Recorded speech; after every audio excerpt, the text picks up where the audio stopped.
നിങ്ങൾക്ക് ഒരുപാട് ചെടികൾ പരിചയപ്പെടുത്താറുണ്ട്. അപ്പോൾ ഹോയയുടെയൊക്കെ ഒരുപാട് വീഡിയോ ഞാൻ ഇട്ടിട്ടുണ്ട്. ഞാൻ ഇതുവരെ ഞാൻ നട്ടിട്ടുള്ള എൻ്റെ വീട്ടിലുള്ള ഹോയയുടെ ചെടികളൊന്നും നിങ്ങൾക്ക് കാണിച്ചു തന്നിട്ടില്ലല്ലോ. അപ്പോൾ ഇത് ഇത്രയും പൂക്കൾ നമ്മുടെ വീട്ടിൽ വിരിഞ്ഞിട്ടുണ്ടായിരുന്നു. ഇത്രയും കളർ പൂക്കൾ വേറെ ഉണ്ടായിരുന്നു. അത് മഞ്ഞ ഹോയയുടെ ഒന്നും ഫോട്ടോ എടുത്തു വെച്ചില്ല. ഇന്ന് ഞാൻ ഈ വീഡിയോ ഇട്ടത് എന്താണെന്നറിയോ? ഇതെൻ്റെ ഹോയയുടെ ചെൽസിയ എന്ന് പറയുന്ന ഹോയയുടെ ഒരു മദർ പ്ലാന്റ് ആണ്. അപ്പോൾ അതിൽ കണ്ടോ മൊട്ട്, അത് കണ്ടില്ലേ? നോക്കൂ, ഇത് കണ്ടോ? ഇതൊക്കെ നമുക്ക് ഒരിക്കൽ പൂ വിരിഞ്ഞ് കൊഴിഞ്ഞിട്ടുള്ള അതേ സ്ഥലത്താണ് വീണ്ടും വീണ്ടും മൊട്ടുകൾ വരുന്നത്. ഇതിലെ ഇലകളും വലിയ ഒരുപാട് വള്ളികളൊന്നുമില്ല, കാരണം ഞാനിത് എപ്പോഴും മുറിച്ച് നടുന്നതാണ്.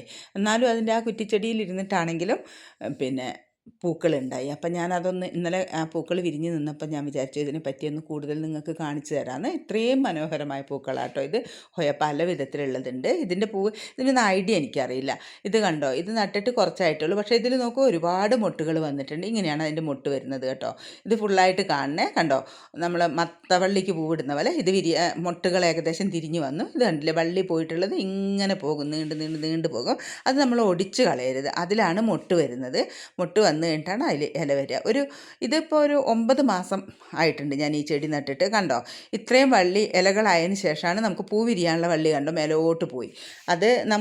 ഞാനിതിപ്പോൾ വെറുതെ ചുവരിൽ ചാരി വെച്ചതാണ്. ഇതൊക്കെ ഹാങ് ചെയ്ത് വളർത്തിയിട്ടുള്ളതാണ്. ഇതെല്ലാം മദർ പ്ലാന്റ് ആണ് കേട്ടോ. ഇതിന്നൊക്കെ ഞാനിതിന്ന് തണ്ടു ഇലയൊക്കെ മുറിക്കലാണ്. ഓരോരോ വെറൈറ്റികളാണ്, കണ്ടില്ലേ?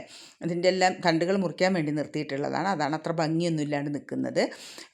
ഈ ഭാഗത്തുള്ളതെല്ലാം ഞാൻ തണ്ടുകൾ മുറിക്കാൻ വേണ്ടി ആരൊക്കെയോ തിണ്ണയിൽ ഇരിക്കുന്നുണ്ട്, അവരെയും കാണുന്നുണ്ട്. ഞാനത് എഡിറ്റ് ചെയ്തൊന്നും മാറ്റിയൊന്നുമില്ല കേട്ടോ. എല്ലാം കൂടി അങ്ങ് ഇട്ടതാണ്. അപ്പോൾ ഇത് കണ്ടോ? ഇത്രയും വലിയതായിട്ടുണ്ട്. ഇതൊക്കെ മുറിക്കണം. ഇത് മഞ്ഞ ഹോയയുടെ തയ്യാ, കണ്ടില്ലേ? അത് വലിയ വള്ളിയാവില്ല, ഏകദേശം ഒരു ബുഷി ചെടിയാണിത്. മഞ്ഞ ഹോയയാണത്. അതിന് ഡെൻസിഫോളിയ എന്നാണ് പറയുക.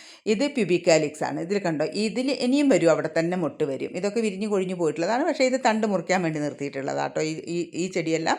പിന്നെ ഇതുപോലെ ആസ്ട്രാലിസിൻ്റെ ഇതിന്ന് ഇനി കുറഞ്ഞ ഭാഗമേ ഉള്ളൂ, ബാക്കിയെല്ലാം മുറിച്ച് തീർത്തു. അതിൽ കൂടെ തന്നെ പ്യൂബിക്കാലിക്സും കൂടെ കയറിയിട്ടുണ്ട്. പക്ഷേ കുറച്ച് ദിവസമായിട്ട് നോക്കാഞ്ഞിട്ടാണ്, അതിനൊക്കെ ഒരു കളർ വ്യത്യാസമൊക്കെ വന്നിട്ടുണ്ട്.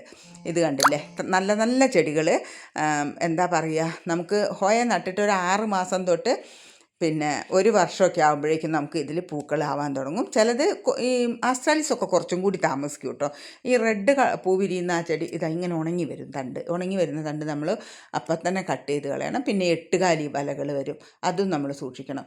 ഇത് വെരിഗേറ്റഡ് ആണ്. പൂവ് സാധാരണ പ്യൂബിക്കാലിക്സിൻ്റെ പോലെ തന്നെയാണ്. ഇതൊരു ഹോയ നാരോ, അതെനിക്ക് എന്താണെന്നുള്ളത് നട്ടിട്ട് അത്രയും കൂട്ട് ഭംഗിയായി വന്നില്ല. നാരോ അത് നട്ടിട്ട് ഒരു വർഷത്തോളം ആയതാണ്. അത് കുറച്ച് റിച്ചാണ് ആ ചെടി. ഇതും അതുപോലെ ലഗോറിയാണെന്നാണ് എനിക്ക് തോന്നുന്നത്. നല്ല പൂക്കളാട്ടോ ഇതിൻ്റെ. ഇതൊക്കെ മുറിച്ച് ഇങ്ങനെയായി. ഇലകളിൽ നിന്നും നമുക്ക് ചെടികൾ ഉണ്ടാക്കാവുന്നതുകൊണ്ട് മൂത്ത ഇലകളും നമ്മൾ പറിക്കും. ഇത് കുറേ ദിവസം നനയ്ക്കാണ്ടിട്ട് പോയ ചെടികൾ, ഈ 2 ചെടികൾ ഞാൻ കണ്ടില്ല. ഇത് കൂട്ടത്തിലായിപ്പോയതുകൊണ്ട് ഇതിൻ്റെയൊക്കെ പേര് മറന്നു കേട്ടോ. നല്ല ഭംഗിയുള്ള പൂക്കളാണ്. ഇതിലൊക്കെ പൂ ഒരുപാട് വിരിഞ്ഞതാണ്.